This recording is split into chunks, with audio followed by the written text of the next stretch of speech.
ونیس نو ونیس دا ونه ویل ک ان اعترفت 4 مرات بلکې او ته ان اعترفت فقط یو کرته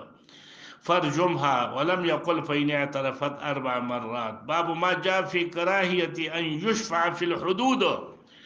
چې کله مسله ثابته شوله او ته شفاعت کې په نفاذ د حدودو کې چې اوس په حد منافذه وه حد په منافذه حاکم ته شفاعت کې چې حد په منافذه وه دا ناروا ده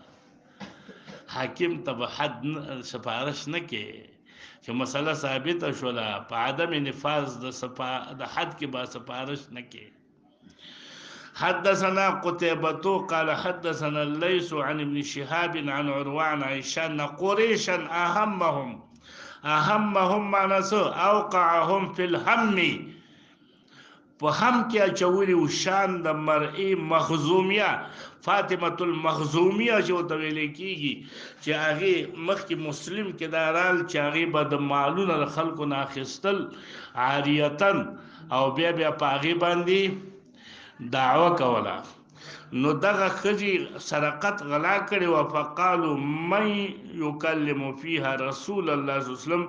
من يكلم بالشفاعه څوک به سفارش طلب کړي د الله د رسول نه فقالوا من يجترئ عليه الا اسامه بن زید څوک هم جرأت نشي کولی په رسول الله صلی الله علیه وسلم باندې مګر صرف اسامه ابن زید چې هغه حب رسول الله دی هغه به کوي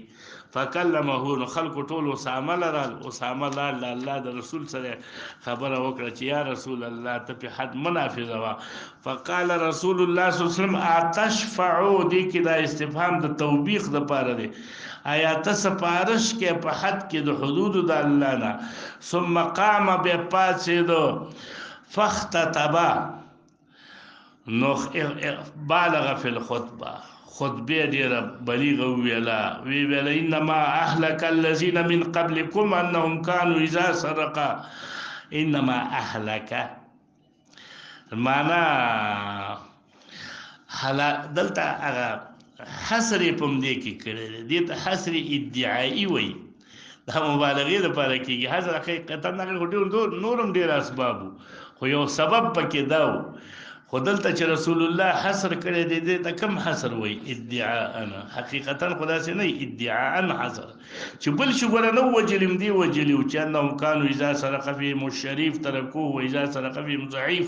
اقاموا عليه الحد وايم الله لو ان فاطمه بنت محمد سرقت لقطعت يدها.